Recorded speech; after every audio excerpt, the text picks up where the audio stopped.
Podem sentar. Ressuscitou verdadeiramente o Senhor. Amém? Foi a mensagem que foi passada. Eu vou ler um pequeno versículo na primeira carta aos Coríntios, antes de meditar na palavra de Deus esta manhã, que é no capítulo 15, é o versículo 17.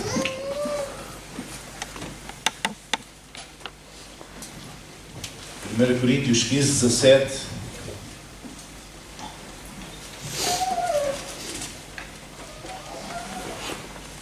E diz assim, repita comigo, se Cristo não ressuscitou, é vã a vossa fé, e ainda permaneceis nos vossos pecados. Outra vez, se Cristo não ressuscitou, é vã a vossa fé, e ainda permaneceis nos vossos pecados. Eu já disse aqui na sexta-feira que Cristo foi o único líder espiritual da história a retornar à vida, a ressuscitar. Mas a questão que nós podemos colocar é: para que é que ele ressuscitou? Não porquê, mas para quê? Tudo na palavra de Deus tem um efeito, tem um objetivo. Há uma causa, e isso é porquê, mas também tem um objetivo, que é para quê? Não é? Até se costuma dizer, quando nós estamos a atravessar tribulação, luta, dificuldade na nossa vida, em vez de perguntarmos aquilo que humanamente temos tendência para fazer, que é perguntar ao Senhor, mas porquê é que isto me está a acontecer? Em vez de perguntarmos a causa, perguntarmos qual é o propósito. Para quê, Senhor?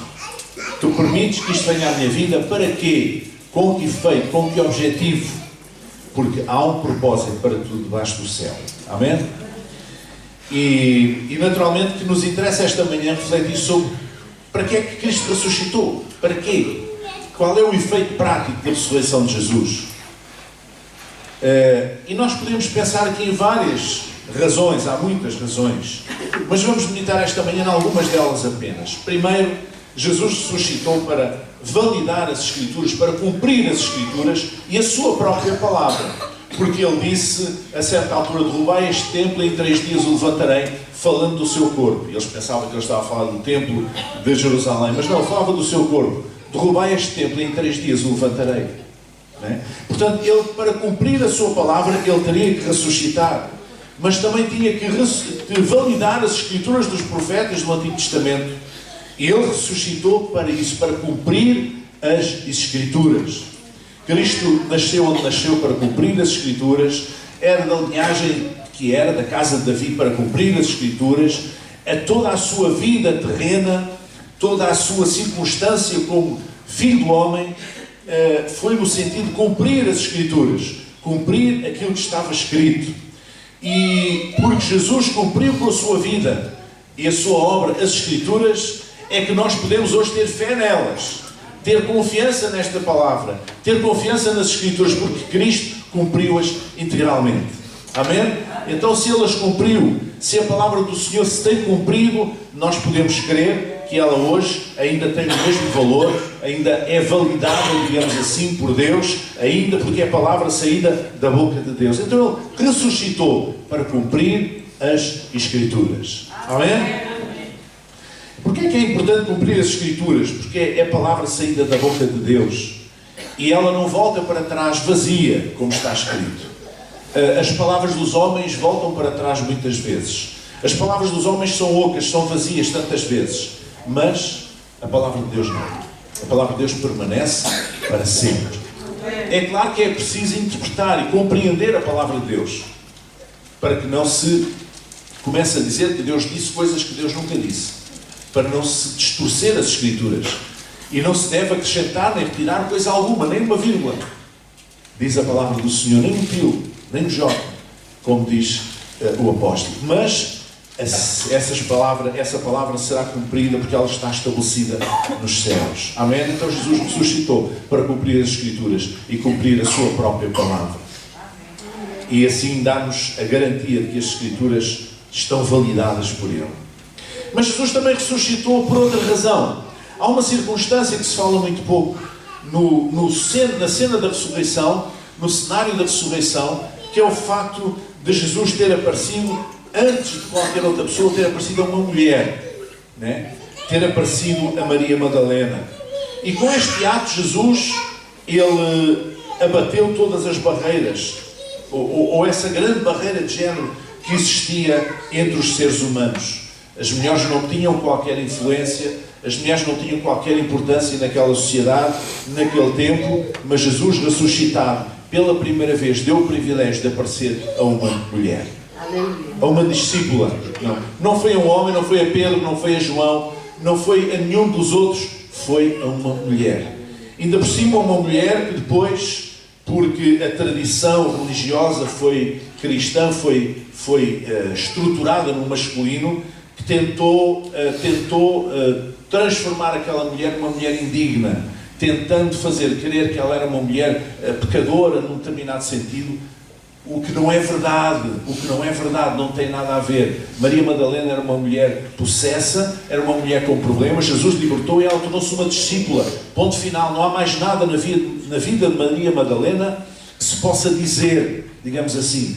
Mas muito mais tarde, os homens que mandavam na igreja, na cristandade, eles tentaram associar Maria Madalena com uma mulher de mau porte, para tentar diminuir a figura feminina. Não, Jesus apareceu primeiro a uma mulher porque ele quis abater a barreira que existia de género entre homens e mulheres, porque para Deus não há acessão de pessoas. Deus não faz acessão de pessoas. As mulheres não dizem amém? Amém. Pelo menos as mulheres. Mas ele também ressuscitou para transformar o nosso medo em alegria. Muitas vezes nós passamos por lutas, por dificuldades, por problemas. É normal nós termos medo. Costuma-se dizer que os heróis não têm medo. Isso é que patetice. Todos os heróis têm medo. A diferença que faz com que os heróis cometam atos heróicos não é não terem medo. É terem a atitude de enfrentar o seu medo. É isso que faz com que eles sejam diferentes. Porque se eles não tiverem coragem de enfrentar o seu medo, então eles fogem. Mas se eles tiverem coragem de enfrentar o seu medo, apesar de terem medo, eles enfrentam. Amém? Amém. Há dias houve um gendarme francês que, perante um sequestro que houve numa terra em França, ele ofereceu-se para ficar no lugar de uma mulher que era mãe de uma criança de 2 anos, para ficar como refém. E ele acabou por morrer. E aquela mulher viveu. Isto impactou bastante nas notícias, as pessoas que um homem na flor da vida, pai com 40 anos, um homem bem visto, um homem com uma carreira, ter sido entregado a si mesmo para ficar nas mãos daquele criminoso, para que aquela mulher que tinha uma filha de 2 anos para criar pudesse ser liberta. E ele acabou por morrer. Então, esse homem certamente teve medo, mas ele teve coragem para enfrentar o seu medo. E isso fez dele um herói. Então Jesus, ele ressuscitou para transformar o nosso medo em alegria. Se formos a João, o Evangelho de João, capítulo 20, versículos 19 e 20, diz assim: chegada, pois, a tarde daquele primeiro dia, o primeiro da semana, e cerradas as portas onde os discípulos, com medo dos judeus, o que é que eles tinham dos judeus? Medo. Se tinham ajuntado, chegou Jesus e pôs-se no meio e disse-lhes: paz seja convosco. E, dizendo isto, mostrou-lhes as suas mãos e o lado. De sorte que os discípulos se alegraram. Os discípulos o quê? Se alegraram, vendo o Senhor. Então ele ressuscitou para transformar o nosso medo em alegria. Naquele momento os discípulos estavam com medo das represálias dos judeus.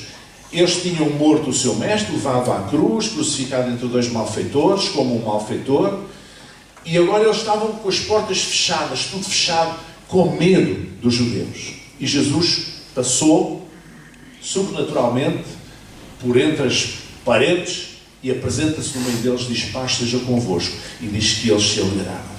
Então nós podemos dizer com toda a propriedade que Jesus ressuscitou para transformar o nosso medo em alegria. Não tenhais medo, é a palavra.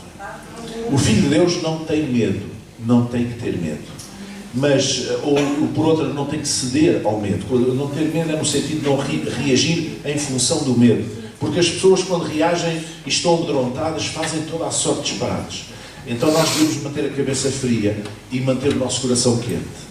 Devemos manter a nossa fé naquele que está acima das circunstâncias. E nós sabemos que o nosso Deus está acima de toda a circunstância. Porque Ele é Senhor. Amém? Acima nos céus e embaixo na terra. E isso significa que a sua simples presença na nossa vida é o suficiente para nos tirar o medo. Para transformar até o nosso medo em alegria. Não é? Não apenas nos tira o medo, mas Ele transforma o medo em alegria. E o Filho de Deus é alegre. Porquê? Porque Ele supera o seu medo por causa da presença de Jesus na sua vida. Ele não disse mais nada. Jesus chegou e disse: a minha paz esteja convosco, pois estou ali no meio deles. E eles, o medo foi-se, ficou alegria. Ficaram alegrados vendo o Senhor. Coisa gloriosa. Que coisa gloriosa. Mas isto também funciona hoje.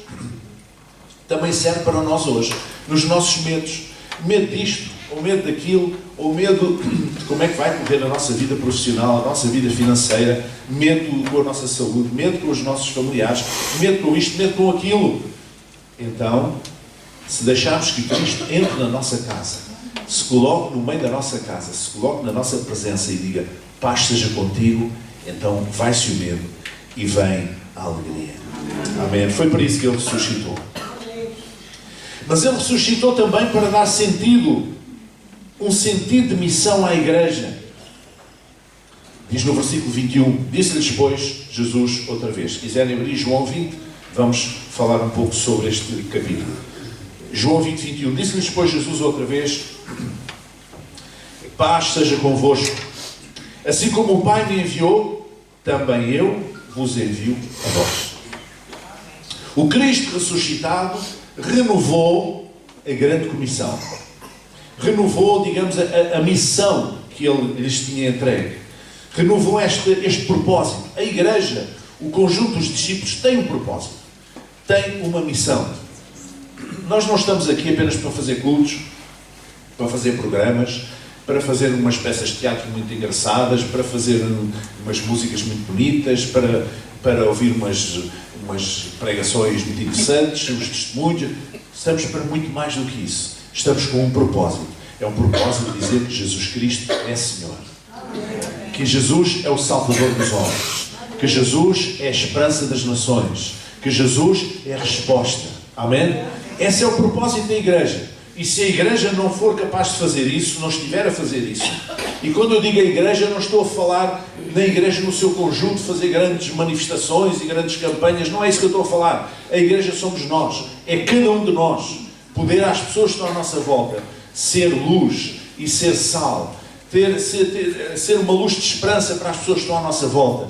Que as pessoas possam ver o Cristo que está em nós. Que as pessoas possam ver esperança em nós. Que as pessoas possam ver que nós temos um propósito de vida. Que as pessoas possam ver que nós temos a paz de Jesus nos nossos corações. Que as pessoas possam ver que nós não cedemos ao medo, mas nós vivemos, andamos em alegria. Que as pessoas possam ver que nós caminhamos em perdão. Que as pessoas possam ver que nós demonstramos o amor de Deus que Ele tem derramado nos nossos corações.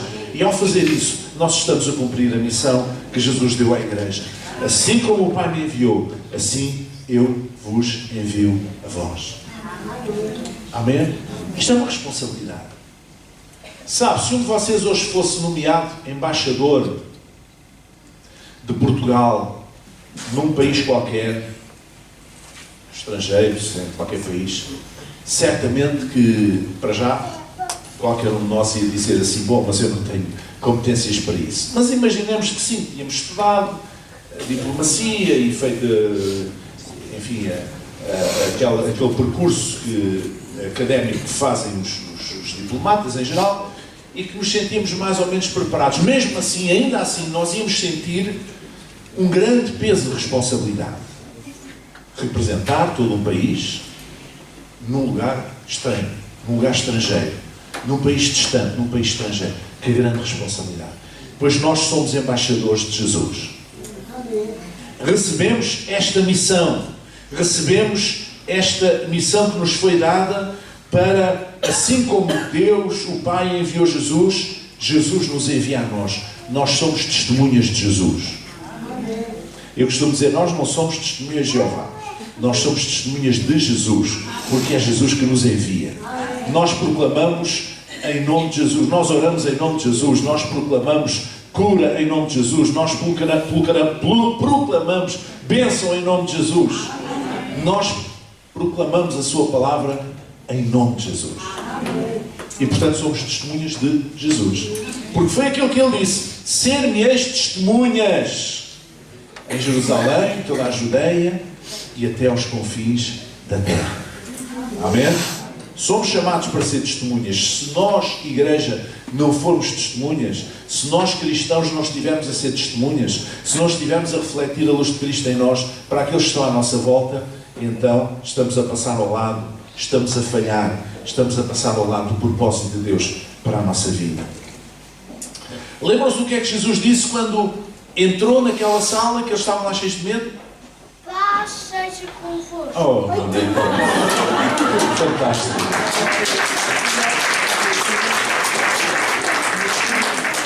Não só ele sabe, como ele não tem vergonha de falar, que é a coisa que vocês têm pelos vistos.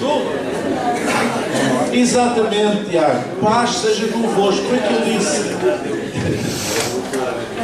Tenho ali um sucessor na categoria. Quando Jesus chegou lá, disse: paz seja convosco. Por isso ele é o Senhor da paz. Sabe que os judeus tinham e ainda têm por hábito saudar-se com a paz de Deus, Shalom, quando se cruzam, quando se encontram. Shalom, a paz. A paz seja contigo. E Jesus disse essa mesma palavra aos discípulos, o Cristo ressuscitado, dias depois de ter sido crucificado e sepultado, aparece naquela casa onde eles estavam cheios de medo, trancados, com medo, e ele diz: paz. A principal coisa que Deus nos quer trazer é paz. Amém? Ele é o Senhor da paz. Ele pode nos dar a paz que nós precisamos. E é aquilo que o mundo precisa. Nós sabemos bem. Nós sabemos que sempre houve guerras. Eu em maio vou falar num congresso sobre os 100 anos da guerra, da Primeira Guerra, da Grande Guerra. E eu propus-me estudar, investigar qual era a situação espiritual, religiosa da Europa em 1918, depois da guerra. E de facto descobri coisas tremendas. A situação era uma situação muito negra. Tinham morrido milhões de pessoas, muita gente ferida, muita gente desaparecida, cidades inteiras destruídas.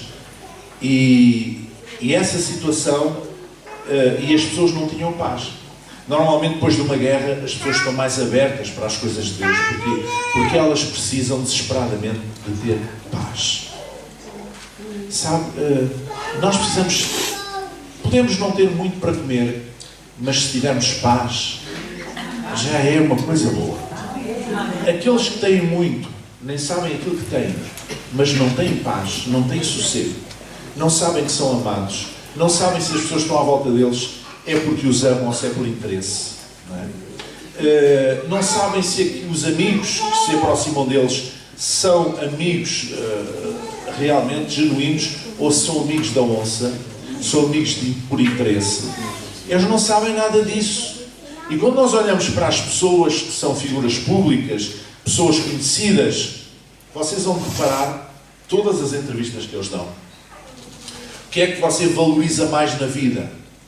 E eles dizem: os amigos. Porquê? Porque eles sabem que amigos têm muito poucos. E quando eles dizem os amigos, querem dizer os amigos verdadeiros. Não é os interesseiros. Não é aqueles que andam à nossa volta por interesse, por isto ou por aquilo, ou porque eu sou famoso, ou porque eu tenho dinheiro, ou porque eu posso abrir portas, ou porque não sei o quê. Não. É amigos mesmo de coração, que estão lá para chorar quando eles choram e para rir quando eles riem. Aqueles amigos que se alegram com as suas vitórias e que se entristecem com os seus fracassos. Todos eles dizem isto. Reparem, nas entrevistas todos dizem isto. O que é que valorizam mais? Os amigos. Eles não dizem a família porque eles normalmente mudam de mulher, sei lá, não digo de 8 em 8 dias, mas quase, e elas de marido. E, portanto, a família é uma coisa, enfim, às vezes referem-se aos filhos, aos netos, e mesmo assim, mas os amigos estão lá sempre. O que é que valoriza mais na vida? Os amigos.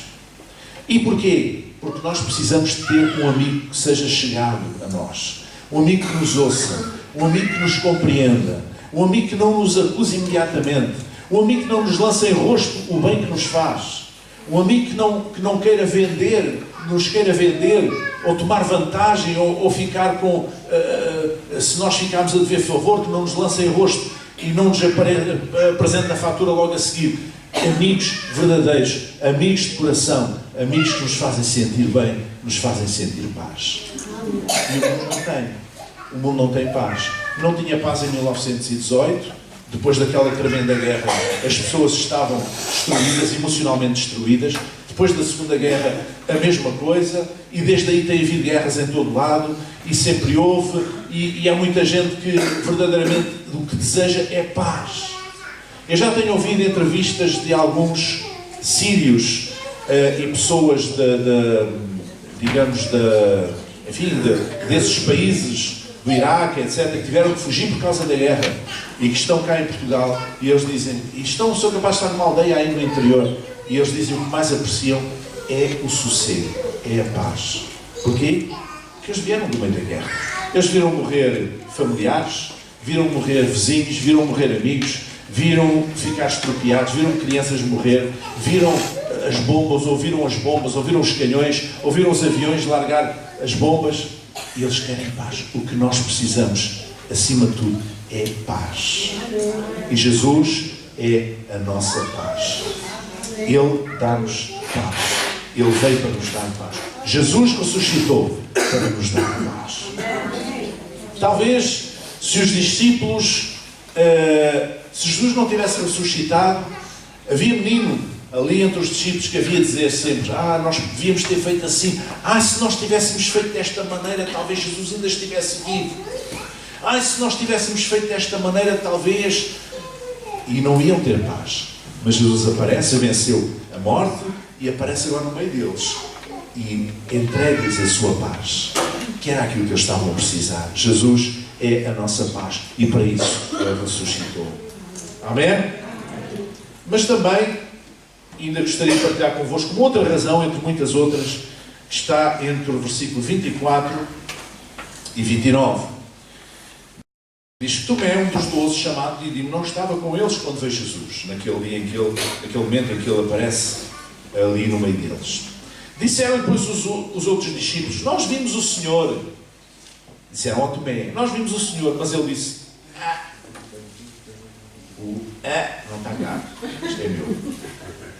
Se eu não vir o sinal dos cravos nas suas mãos, e não meter o dedo no lugar dos cravos, e não meter a minha mão no seu lado, de maneira nenhuma o crerei. Como quem diz, vocês devem ter visto uma alucinação, ou vocês viram outra pessoa muito parecida com ele, vocês fizeram confusão, vocês estão emocionalmente perturbados. A incredulidade funciona assim, não é? E 8 dias depois, estavam outra vez os seus discípulos dentro, e com eles Tomé. Desta vez Tomé estava com eles. E chegou Jesus, estando as portas fechadas. Outra vez a mesma coisa. Apresentou-se no meio e disse, paz seja convosco. Ele sabia que Tomé ainda não tinha paz. Depois disse a Tomé, põe aqui o teu dedo e vê as minhas mãos marcadas pelos cravos, e chega à tua mão e mete-o no meu lado, furado pela lança, e não sejas incrédulo, mas crente. E Tomé respondeu e disse-lhe, Senhor meu e Deus meu. Ele realmente disse, se eu não vir, eu não creio, mas como viu e tocou, ele creu. Não, este é mesmo Cristo, ressuscitado. Ele venceu mesmo a morte. Senhor meu e Deus meu. Amém? E disse-lhe Jesus, porque me viste, Tomé, creste. Bem-aventurados os que não viram e creram. Isto fala-nos de uma coisa chamada fé. Amém? A prova das coisas que se não veem. Que se não veem fisicamente. Que se não veem com os nossos olhos naturais. Mas que se veem através dos nossos olhos espirituais. Então Jesus ressuscitou para destruir a incredulidade de Tomé. E na incredulidade de Tomé, Jesus ressuscitou para destruir toda a incredulidade. Não é por acaso que Jesus disse um dia a uma pessoa com quem estava a falar: olha, se tu creres, verás a glória de Deus. Se nós quisermos ver a glória de Deus, temos que dar lugar à fé. Ninguém chega a Deus através da razão, através do raciocínio, da lógica, da dedução, da matemática. Ninguém chega a Deus através da ciência, da racionalidade. Nós chegamos a Deus através da fé. Se não fosse fé, se nós pudéssemos chegar a Deus através da ciência ou através da razão, a fé não era precisa para coisíssima nenhuma. E não havia qualquer vantagem ou qualquer virtude no homem e na mulher crente. Não, porque nós chegávamos lá por A mais B. Deduzíamos as coisas. Tudo se passava no mundo natural, no plano natural. Nada restava para o plano sobrenatural.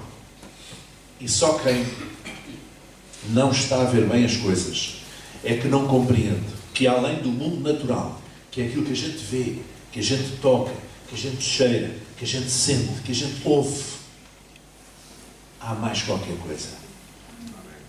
Nós não podemos ver a eletricidade. Vemos só os seus efeitos. Na iluminação, no aquecimento, na força motriz, etc. Mas ela existe. Mas nós não a vemos. Nós não podemos ver o vento. Só vemos os seus efeitos. Sobre as árvores, sobre as nossas roupas, enfim. Mas nós sabemos que ele existe. Porquê? Conhecemos que ele existe por causa dos seus efeitos. E a eletricidade é a mesma coisa. Compreendemos que ela existe por causa dos seus efeitos. Se eu achar que não há eletricidade, eu posso meter os dedos na ficha. E depois o que é que me acontece? Fico com a minha farda cabeleira espetada em pé. Não é? Ou seja, eu não faço isso porquê? Porque eu não vejo aquela força, mas sei que ela existe por causa dos seus efeitos. Porque eu vejo os seus efeitos. Então, se nós virmos Deus através dos seus efeitos, basta nós olharmos para os efeitos para vermos, para crermos em Deus. A sua palavra revelada, o efeito que Ele provoca na nossa vida, o efeito que Ele tem provocado na vida de tanta gente. Ele veio, Ele ressuscitou para destruir toda a incredulidade. Toda a incredulidade. Amém? Mas acima de tudo, Ele veio para nos garantir a vida eterna na presença de Deus. Amém? Porque ao vencer a morte, Jesus está a dar um sinal de que nós a venceremos também no seu nome, no seu poder. Se Cristo tivesse ficado retido do túmulo, nós não tínhamos muita perspectiva de vida eterna. Nós não teríamos qualquer perspectiva de também vencer a morte um dia. Mas Jesus venceu a morte. Jesus ressuscitou. E da mesma maneira, então, Ele está-nos a mandar uma mensagem, enviar uma mensagem que diz assim: se vocês quererem, se crerem até ao fim, se forem fiéis até ao fim, então terão a vida eterna. Não sabemos em que dimensão, não sabemos como, mas sabemos que temos uma outra existência, e essa existência, se nós estivermos na fé, será na presença de Deus, na sua plenitude, que é qualquer coisa que não está disponível à mente humana poder sequer imaginar. Nós só podemos supor, não podemos imaginar, não podemos descrever. Às vezes ouve-se assim umas histórias de uma pessoa que foi ao céu e viu o céu, tretas, tudo tretas. Desculpem lá se alguém acredita nisso, não é? Tudo tretas. Se Deus quisesse mostrar-me a mim o que é o céu, Ele mostrava-me a mim. Não ia mostrar um miúdo na América ou não sei o que. Está a perceber? E depois vê que é assim, desta maneira, e depois com materiais novos. O céu é um lugar espiritual, não é um lugar material, não há coisas materiais lá. Nem ouro sequer, nem pérolas, nada disso. Isso é uma linguagem figurada para mostrar a excelência do lugar. E a excelência do lugar, um lugar espiritual, é o facto de Deus estar lá em toda a sua plenitude. Não haverá lágrima, não haverá dor, não haverá choro, não haverá doença, não haverá morte, e na sua presença, em plenitude por toda a eternidade, porque ali não entra sofrimento, nem entra o mal. Isso é que é a eternidade na presença de Deus. E Jesus ressuscitou para destruir toda a incredulidade, mas também para nos destruir, para nos garantir a vida eterna, porque Ele venceu a morte. Bendito seja o nome do Senhor. E nós celebramos hoje essa vitória, a vitória de Jesus sobre a morte. Nós celebramos hoje que... Nós não celebramos só hoje, nós falamos disto sempre, mas o dia de Páscoa é aquele dia em que os cristãos recordam de uma forma particular que Jesus ressuscitou, venceu a morte. E isto vira ao jogo, vira as coisas todas ao contrário, vira ao contrário tudo aquilo que é a nossa racionalidade, que é aquilo que nós achamos que estamos habituados a ver, porque é qualquer coisa de novo que passa para além do nosso entendimento.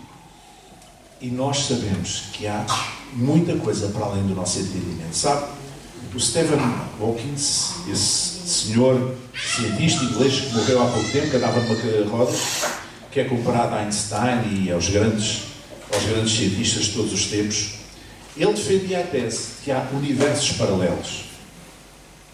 Que há universos paralelos. Nós estamos concentrados neste universo, que é um universo paralelo. Nós não sabemos, nós somos uma pequena partícula no universo. Uma pequena partícula. Nós estamos incluídos num sistema solar que tem poucos planetas, depois temos uma galáxia e depois não sei o quê, depois há mais não sei o quê. E cada vez que eu ouço um astrónomo falar, um cientista da astronomia falar, eu fico quase com a cabeça a latejar. Nós não podemos imaginar o espaço, criação de Deus. Nós não sabemos o que está para lá. Não fazemos ideia da grandiosidade. Nós somos um pequeno grão de areia.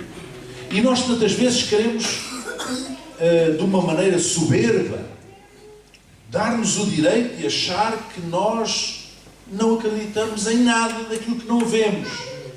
Quando há tanta coisa que existe e que nós não vemos. Quando há tanta coisa que existe e que durante muito tempo não se sabia e agora sabe-se. Quando descobriram o microscópio, começaram a descobrir aqueles bichinhos pequeninos, não é? Os micróbios, aquelas coisas todas.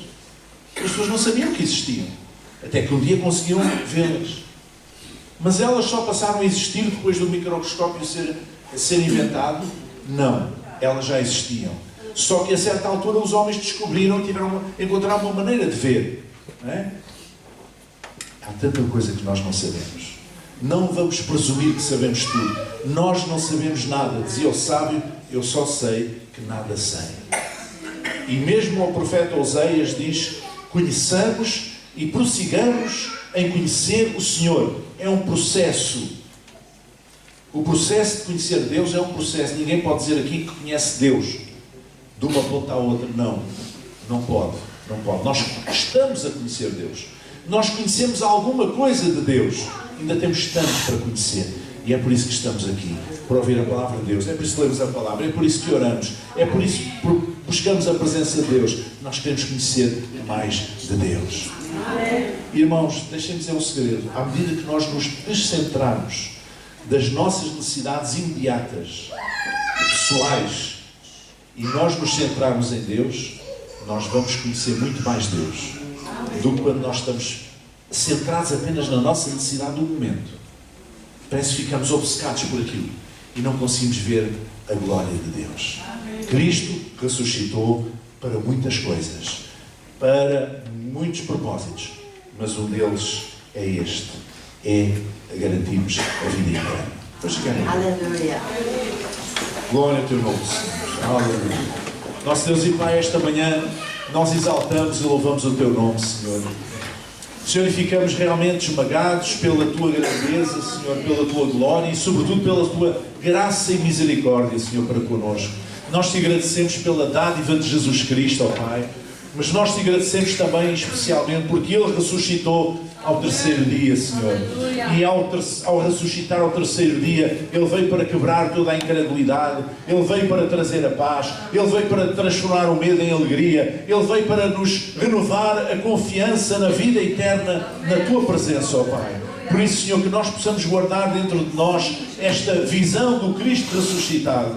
Em nome de Jesus, que isso possa fazer parte da nossa vida, do nosso dia a dia, Senhor. Em nome de Jesus, que nós possamos manter um propósito, Senhor, que os outros possam verem o Cristo que está em nós, Senhor. E nas nossas palavras, nas nossas ações, Senhor, eles possam ver Jesus. Que nós sejamos as mãos e os pés de Jesus, que nós sejamos os seus ouvidos, a sua boca para falar, Senhor, os seus olhos para ver, Pai.